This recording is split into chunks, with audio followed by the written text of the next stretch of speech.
Marcus Smart a stoppé Kevin Durant, LeBron James, le papy, fait de la résistance et nos amis les Los Angeles Lakers gagnent 2-0 contre les Houston Rockets alors que Luka Doncic et Austin Reeves ne sont pas présents sur le terrain pour l'instant. Ce qui va être intéressant d'essayer de comprendre dans cette vidéo, c'est comment cette défense assez mauvaise en saison régulière a arrivé à stopper KD et les Rockets de cette manière et aussi de quelle façon arrive-t-il à articuler une attaque autour de LeBron James, Luke Kennard et Marcus Smart. Alors on est parti tout de suite pour une vidéo d'analyse de match et on va commencer tout d'abord par la défense et comment les Lakers et Marcus Smart ont réussi à stopper Kevin Durant. Alors tout d'abord, on va commencer par les basiques comme toujours, qui défend sur qui. Et ils ont pas mal mixé les choses du côté des Lakers, mais ici vous avez Marcus Smart qui commence sur Amen Thompson, DeAndre Ayton sur Sengun, LeBron James sur Kevin Durant, Kennard du coup sur Okogie qui est plutôt un mauvais défenseur, un mauvais attaquant, et ici Rui Hachimura qui défend sur Jabari Smith. Mais très vite on va comprendre quel est le vrai but de la défense des Lakers, c'est de doubler Kevin Durant le plus vite possible s'il commence à garder le ballon en main pour justement essayer de lui faire sortir ce ballon. Et regardez ici, intervention directe de Luke Kennard avec Rui Hachimura. Après avoir beaucoup switché, on veut sortir le ballon des mains de Kevin Durant. Et très vite, on a une chorégraphie qui va se mettre en place pour rendre la passe rapide le plus compliqué possible et ralentir le jeu des Houston Rockets. Smart fait la rotation sur Jabari Smith. DeAndre Ayton reste au niveau du cercle et on va essayer de rendre le tir le plus compliqué possible pour les Houston Rockets. Là, le tir est mis, mais on a déjà quelque chose d'assez compliqué. Et pourquoi cette défense, elle est beaucoup tournée autour de Marcus Smart? C'est parce que sur cette saison, il est clairement le meilleur défenseur du côté des Lakers, c'est celui qui a le meilleur impact. Mais ce qui va être très intéressant sur cette défense des Lakers, c'est qu'ils arrivent à avoir une bonne défense malgré beaucoup de cibles potentielles. Luke Kennard par exemple, et ça ils l'ont permis grâce à une très grosse agressivité sur Kevin Durant finalement qui a permis aux autres d'avoir des rôles un peu plus faciles derrière le ballon. Tout ça part finalement de Marcus Smart et ensuite le reste du jeu défensif peut se déployer. Mais alors comment ? Regardez ici, on a donc Marcus Smart sur Kevin Durant, mais déjà on voit que même s'il n'y a pas deux joueurs qui viennent sur KD, on est quand même sur une raquette qui est très resserrée avec Okogie qui est oublié de l'autre côté du terrain et même Jabari Smith qui n'est pas vraiment pris en considération par LeBron James. Le ballon est reçu pour Sengun au niveau du poste bas sur DeAndre Ayton et très vite on a une intervention de Luke Kennard. Et c'est là où je dis que des défenseurs mauvais, des cibles défensives peut être finalement très utile dans une structure défensive agressive parce que un corps reste un corps et si vous venez mettre la pression à deux, même si le deuxième joueur n'est pas forcément très bon en défense, ça permet d'exercer cette pression défensive sur le porteur de balle et de forcer des tirs rapides. Alors pourquoi on force des tirs rapides et pourquoi on essaye de forcer le ballon en dehors des mains de Kevin Durant? Tout simplement parce que c'est un des meilleurs attaquants de 1 contre 1 sur cette planète, malgré son âge un peu avancé, il est toujours 10% au-dessus de l'efficacité moyenne de NBA et c'est bien pour ça qu'on a vendu lui rendre la tâche compliquée.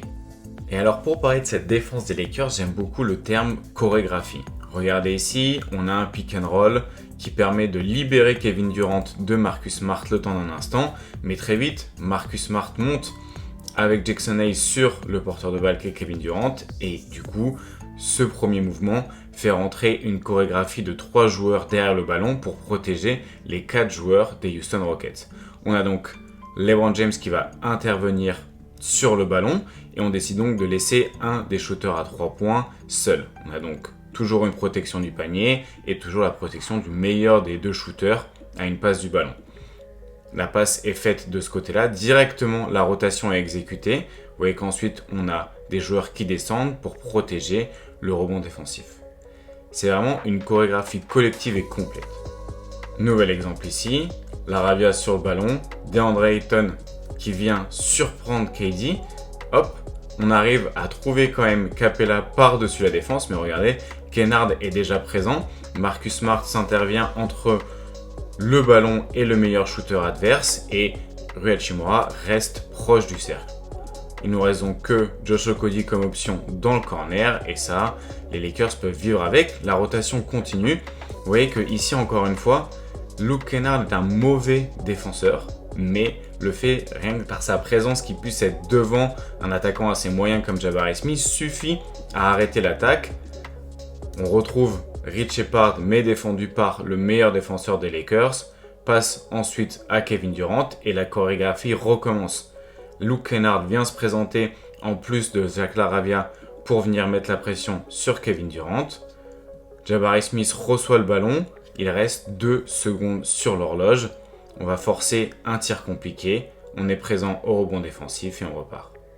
Les Rockets ont trouvé des petites solutions face à cette chorégraphie défensive. Ici, système en horns, donc on a notre triangle en tête de raquette et nos 2 joueurs dans les corners.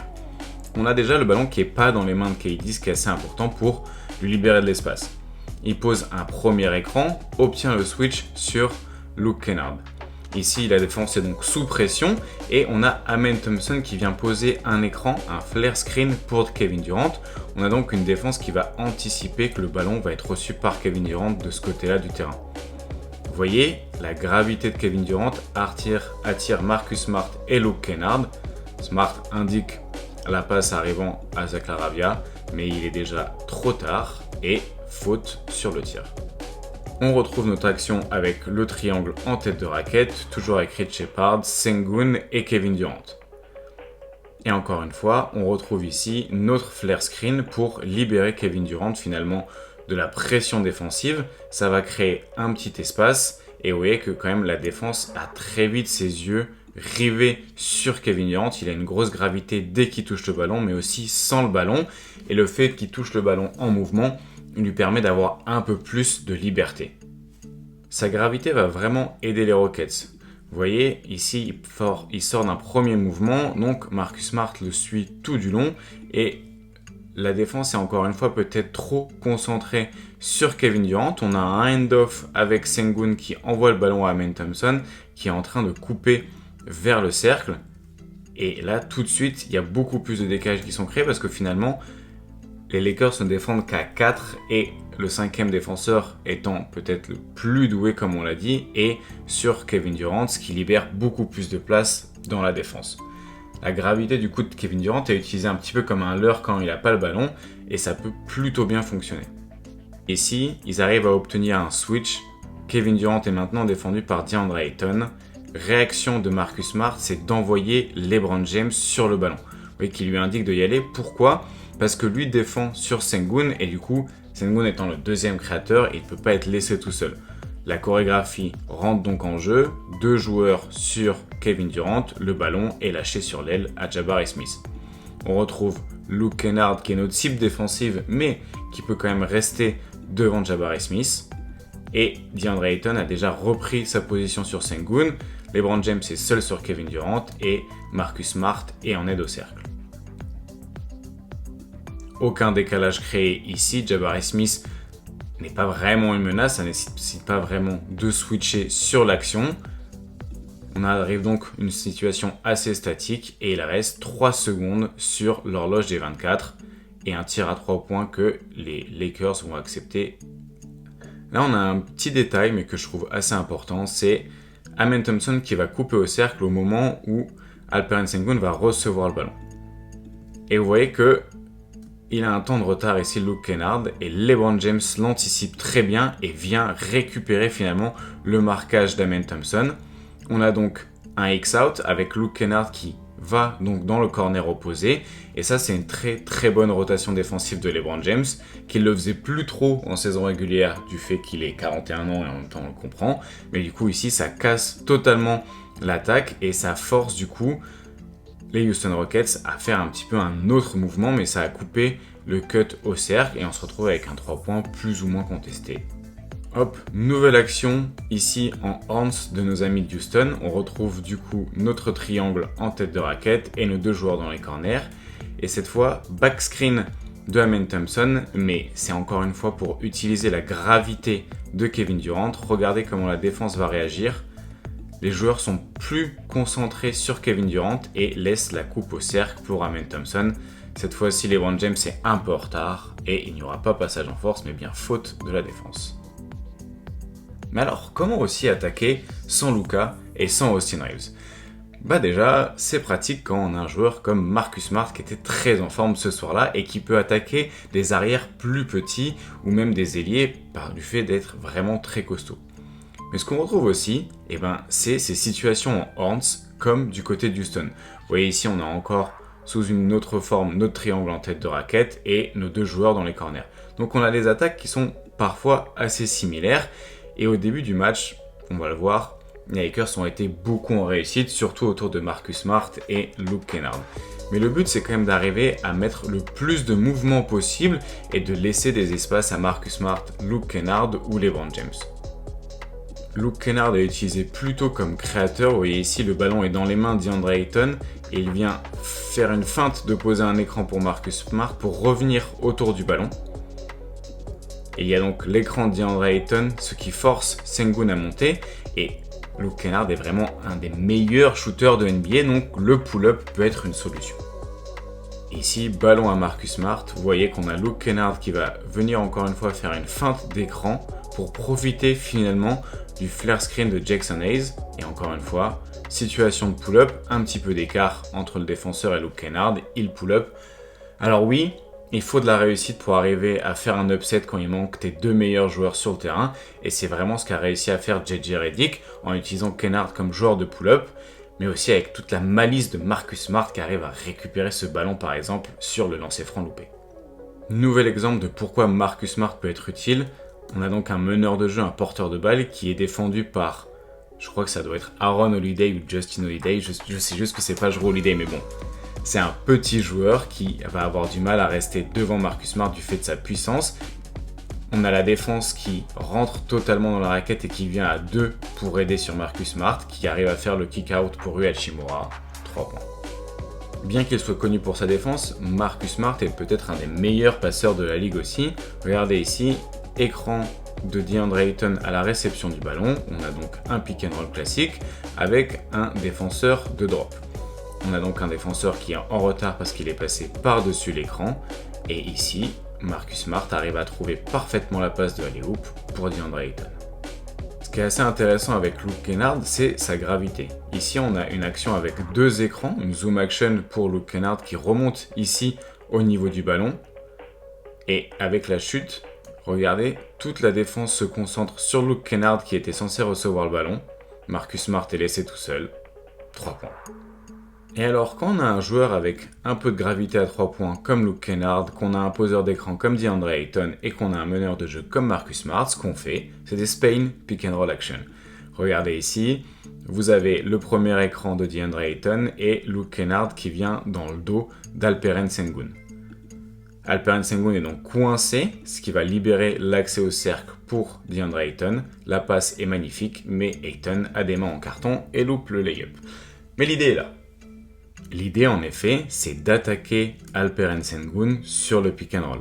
Regardez ici, il est trop court pour venir protéger la passe vers DeAndre Ayton au sol. Kevin Durant est dans le dos du défenseur et dans le dos de l'attaquant, et du coup, ça laisse tout seul DeAndre Ayton au cercle. Encore une fois, c'est du bricolage, il faut essayer d'attaquer les quelques défauts de l'adversaire avec LeBron James, DeAndre Ayton, Luke Kennard et Marcus Smart, et il y a des fois où ça marche. Mais c'est intéressant de comprendre quand même la gravité de Luke Kennard que peut avoir ici. Regardez, LeBron James indique à Marcus Smart de jouer l'action avec Luke Kennard pour attirer la défense. Luke Kennard vient sur le ballon et ensuite la passe à LeBron James. LeBron James peut alors rentrer dans un pick and roll. Et regardez, il y a une occupation de la défense ici, ce qui fait qu'il n'y a aucune aide pour protéger le cercle. Et ça, c'est parce qu'il y a une grosse gravité de Luke Kennard et ça libère plus d'espace dans la raquette. Donc on a une équipe des Lakers qui s'est très bien armée avec ses forces et ses faiblesses pour arriver à trouver des espaces dans une défense de Houston parfois trop agressive et parfois aussi trop fragile avec Alperen Sengun comme protecteur de cercle, ce qui n'a pas vraiment permis d'arrêter l'agression des Lakers dans la raquette. Passons maintenant aux dernières minutes. Idée assez intéressante dans les dernières minutes, c'est de mettre Kevin Durant en mouvement, même sur du pick and roll. Ici, on a le pick and roll qui est joué, nos deux défenseurs qui viennent sur lui, mais cette fois, au lieu de venir se positionner dans les angles à 45, Okogie va venir se positionner au centre de la raquette, ce qui va permettre de jouer un pick and roll assez classique, mais qui offre une meilleure solution de passe à Kevin Durant. Le but, ça va vraiment être d'attaquer le plus vite possible pour Kevin Durant. Le problème, c'est qu'il est très souvent mis sous pression et les Lakers arrivent à attaquer en contre-attaque. Et il n'y a pas que Kevin Durant qui a eu du mal contre Marcus Smart, Amen Thompson aussi. Ici, encore une interception pour Marcus qui finira avec 5 interceptions sur le match. En attaque, LeBron James fait du LeBron James comme à l'ancienne. On attaque un mismatch sur un drive et on va jusqu'au cercle. Finalement, on pourrait se demander si notre ami LeBron n'a pas vraiment trouvé la machine à remonter dans le temps. Nouvel exemple d'une chorégraphie défensive qui permet à un joueur négatif en défense d'avoir un impact positif. Ici, Marcus Smart a empêché le ballon d'aller d'abord à Kevin Durant, puis vient défendre sur Alperen Sengun qui n'arrive pas à l'attaquer en 1 contre 1. Deuxième défenseur qui vient pour forcer le ballon à sortir.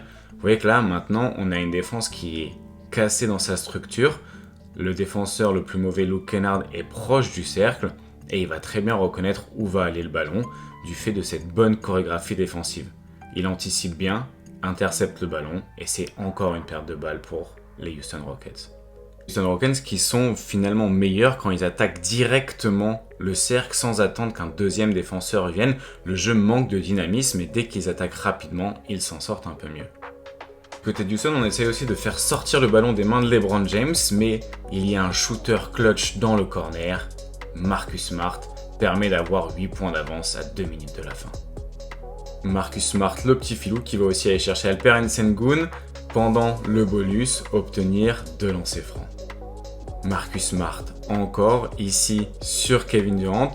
Bonne navigation d'écran pour rester au plus tard au contact de Kevin Durant. On a le switch qui est opéré par Hachimura et qui revient sur la ligne de passe. C'est encore Marcus Smart. Magnifique. Marcus Smart qui temporise. Et puis la magnifique passe pour LeBron James sur le dunk. Ça y est, les Lakers ont gagné. Alors pourquoi autant avoir parlé de Marcus Smart sur ce match-là? Parce que son usage a complètement explosé depuis la blessure de nos amis Austin Reeves et Luka Doncic. Et du coup, c'était intéressant de voir un peu ce que ça donnait avec un plus gros rôle en attaque, parce qu'il n'a pas seulement été important en défense, mais des deux côtés du terrain. Mais alors, est-ce que cette équipe des Lakers peut vraiment remporter la série, ou est-ce qu'ils sont sur 2 coups de chance? Alors, quand on regarde un petit peu les statistiques, on voit déjà qu'ils se sont fait vraiment prendre au niveau du rebond offensif, qu'ils ont quand même perdu beaucoup de ballons, mais ils ont réussi à être plus efficaces au tir et à surtout obtenir plus de lancers francs. Mais d'où vient vraiment cette efficacité au tir des Lakers sur ce match? Si on est tout à fait honnête, il y a un énorme écart de réussite à 3 points. Les Lakers étaient presque à 50% à 3 points, quand les Rockets ont mis seulement 27% de leurs 3 points. Ça va peut-être s'inverser sur les prochains matchs, mais pour l'instant, ne boudons pas notre plaisir. Hommage à Marcus Smart, hommage à LeBron James, JJ Redick, Luke Kennard et toute la bande des Lakers qui ont réussi pour l'instant 2 hold-up coup sur coup. Et merci de m'avoir écouté jusqu'au bout. Je vous invite à liker la vidéo, la partager et vous abonner si c'est le genre de contenu qui vous plaît. Et puis je vous dis à demain pour de nouvelles aventures.